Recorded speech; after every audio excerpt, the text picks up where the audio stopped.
Okay, welcome everyone today. I'm going to talk to you about Java 7 applications as a microservice with WildFly Swarm. My name is Ken Finnigan. I'm one of the co-leads of the project. So what is WildFly Swarm? It allows Java EE components to become independently deployable services so that your applications can deploy with only the components that you need. It reuses existing WildFly, which gives you the self-contained services and the benefit of all the years of development on WildFly itself.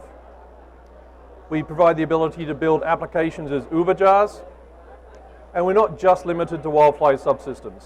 We can do things, provide you to use Ribbon and Hystrix and other tools like that.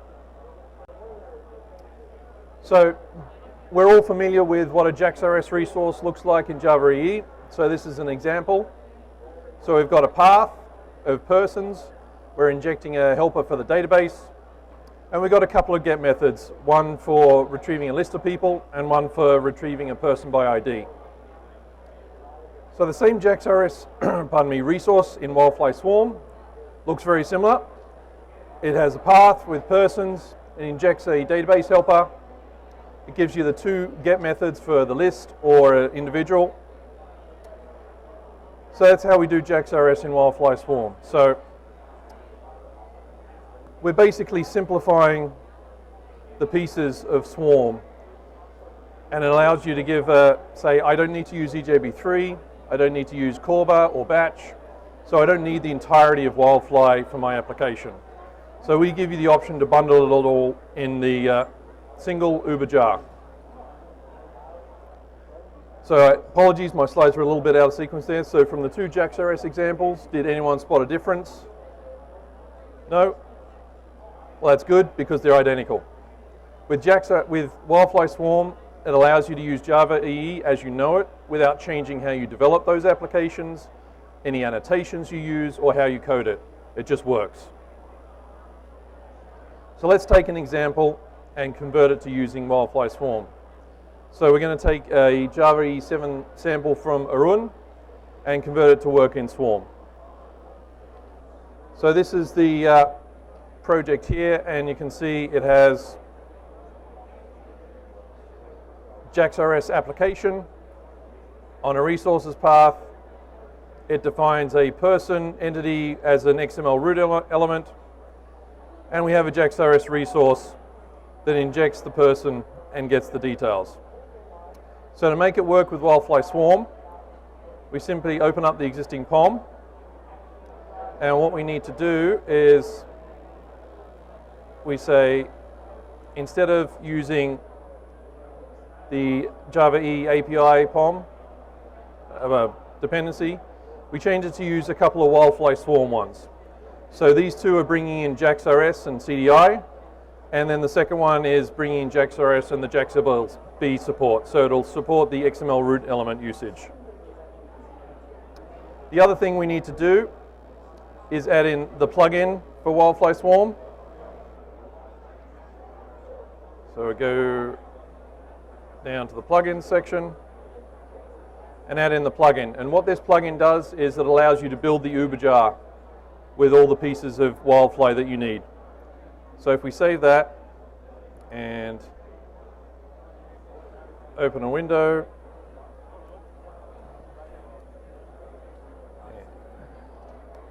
and then we'll just build that. So that's now going to go away. Build your application as it would normally be built, but then also the plugin is going to go away and read the dependencies through the module XMLs to pull all the information together into an Uberjar. So we can see it's running the plugin right now, and it's packaging that all up into a single Uberjar. Unfortunately, it's not the slowest process, fastest process. It's just big, but thankfully this is a build time and not run time. But it does get faster once you've done it a couple of times. Okay, so that worked. So now all we need to do is Java oops, and we choose the Swarm Uberjar to run. So we execute that, and you can see it's booting up a WildFly container and deploying the JavaOne endpoint WAR into that. So we can see here, it's got the WAR that you would normally deploy manually into WildFly. It's bundled that in for you. So if we now go across, if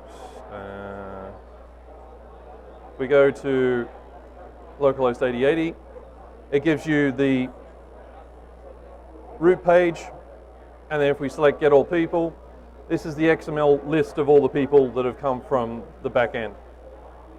So all we had to do was make a couple of changes to make your Java EE app work with Swarm.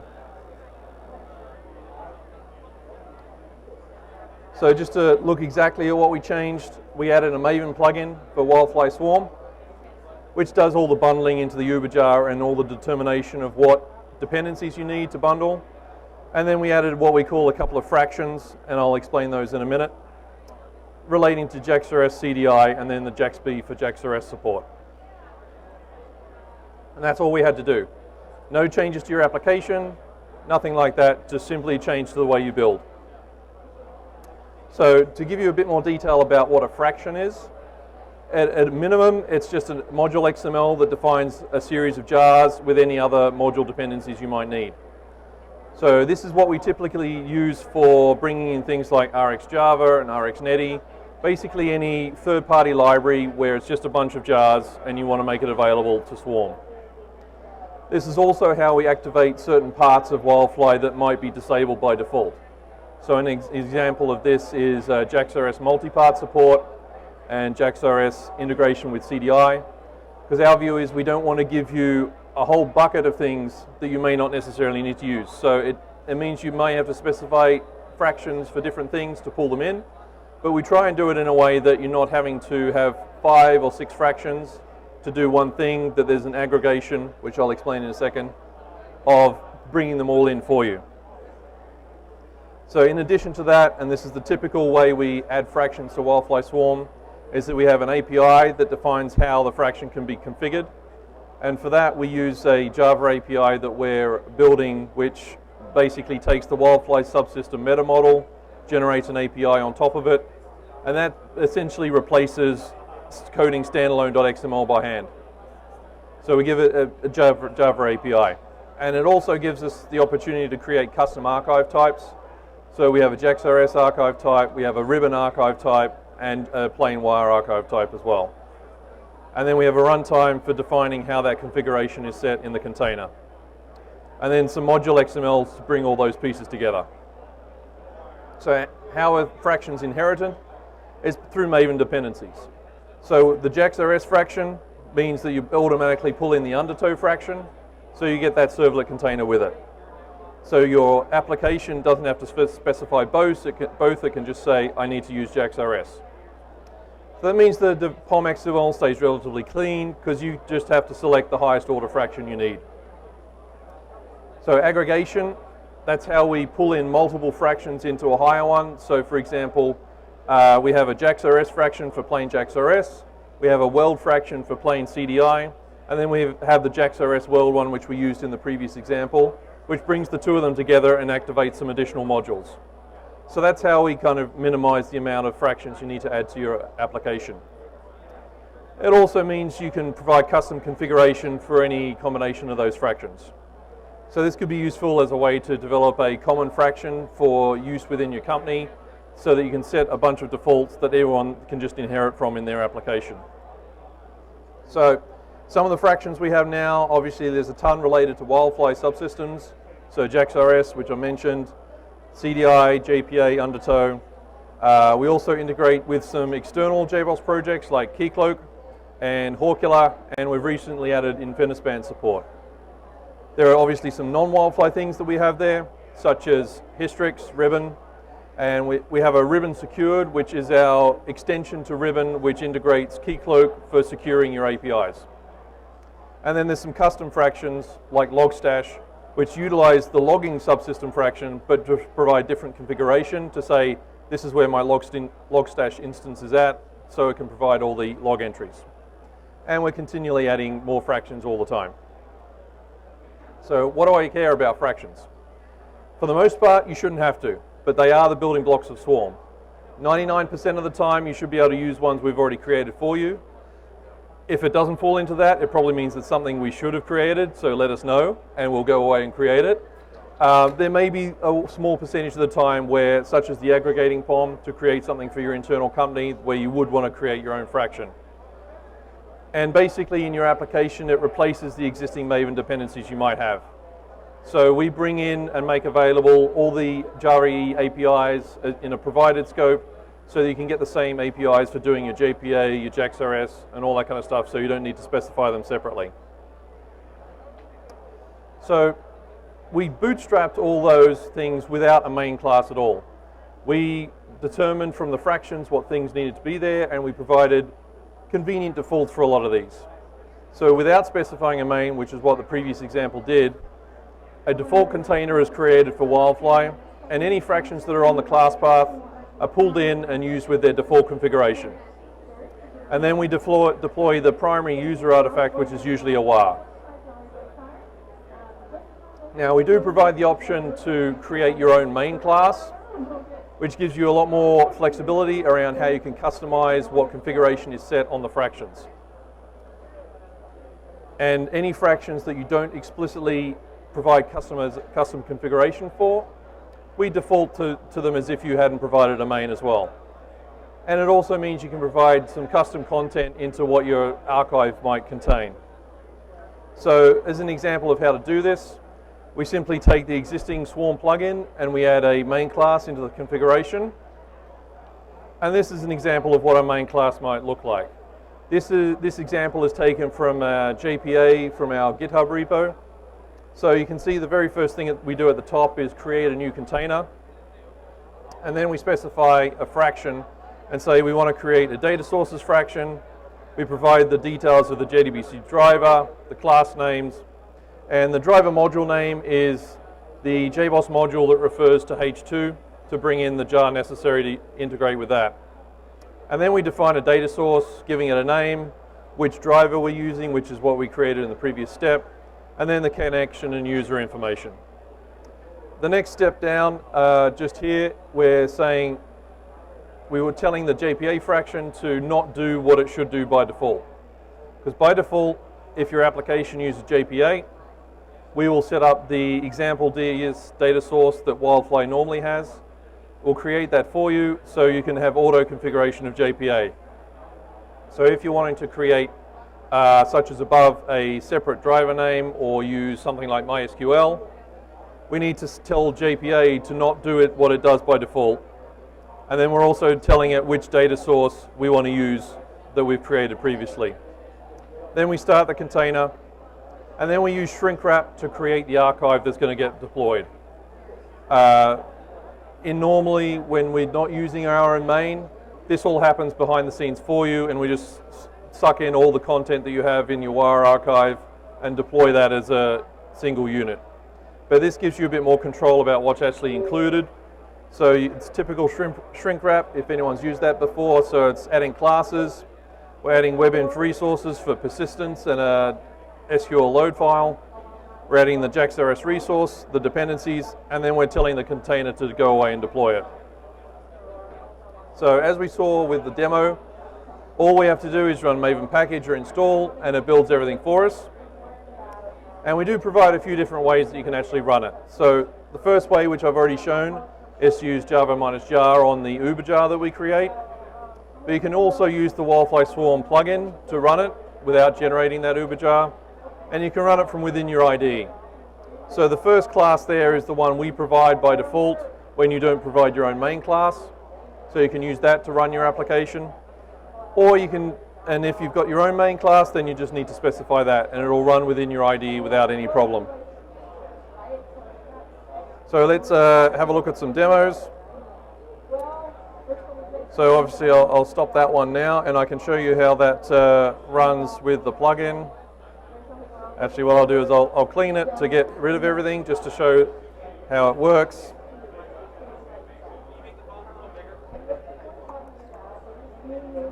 Oh.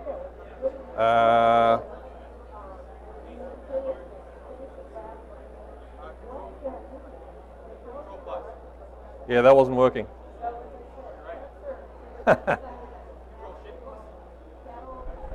There we go. Thank you. So Maven WildFly Swarm run, and that will go away and build an in-memory version of the Uber jar and start it up straight away. So you can see there it's starting WildFly and deploying your archive, and that's now deployed. So if we go back to the root there, it'll load that, and it'll give you the XML representation of all the people. So some other things we have here, give you an example of JPA, JAX-RS, and CDI. So if we have a look at what we have there, this is a regular WAR packaging type with the regular WAR plugin, and we've just added the Swarm plugin. And then we've added the JAX-RS world fraction and the JPA fraction. And in terms of the code, it's all very straightforward. So we have an entity which defines an employee. We have a JAX-RS resource which retrieves the list. We have a JAX-RS application. And we have the persistence helper. So you'll notice there's no main class in there. We don't have a main class for this one. And then the resources, we've got the usual persistence XML, which defines the data source, and it defines the load SQL we're going to use to add the entries into the database. And then obviously the standard web app doesn't have anything in it because it's JAX-RS. So if we go back over to here and we do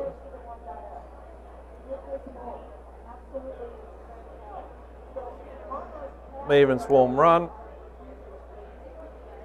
it's going to build all that for us, and we don't have a main class for this, so it's going to do the default JPA configuration of the example data source. You can see there. So that's going to deploy the data source, deploy the JPA context, and start the application. So if we now go to, it's not a very pretty view of it. I don't know why it normally does that, but essentially that's the JSON that was returned from that call. So that gave us JPA without having to change your application in any way. So another example I have here, let's see. This is taking the kitchen sink, which is an example from a WildFly Quick Start, which has HTML5 and a whole bunch of stuff thrown in there. So if we run that one,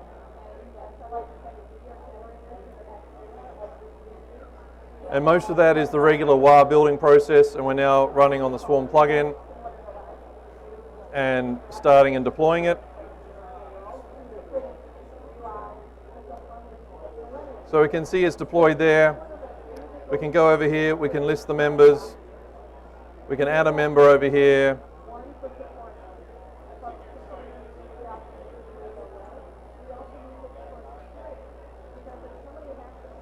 And register them. Oh, need that one. Okay, there we go.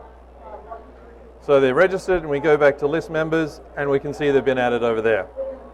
So this is just took the existing Quick Start from WildFly, added the necessary Swarm plugin, the necessary Swarm fractions, and just started up. No problems.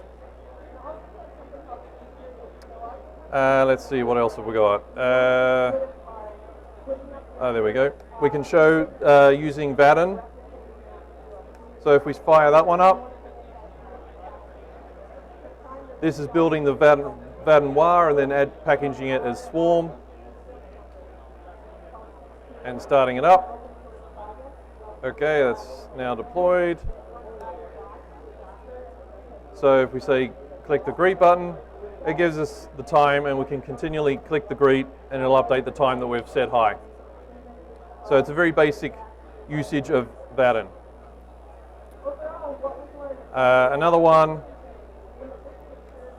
is MSC. So if we have a look at that,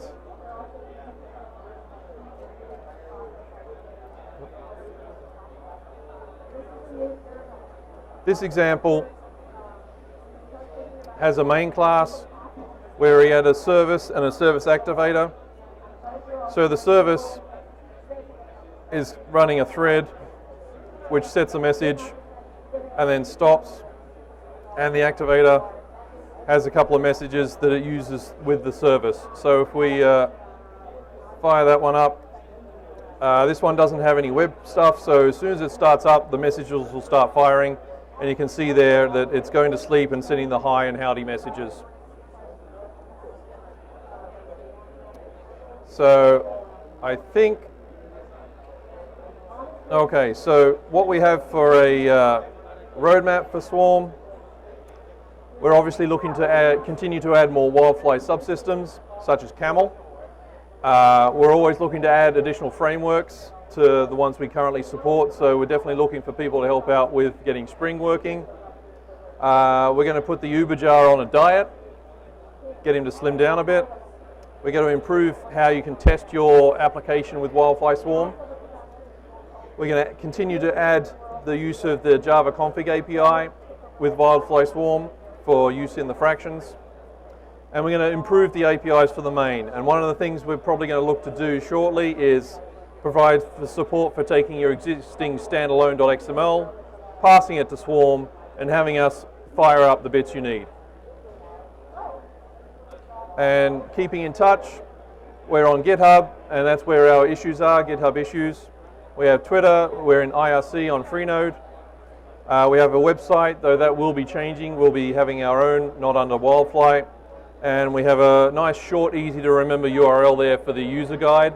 That's still a work in progress, but there's some good content up there already. And obviously, we're definitely interested in feedback and input to what we should be doing, what we shouldn't be doing, how we can do things better, or anything like that. Are there any questions?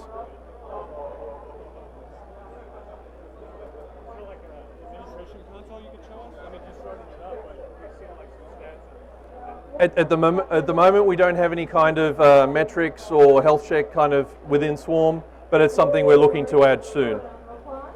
We're probably also looking to add some kind of support for the WildFly CLI, so you can do some things with Swarm that way as well.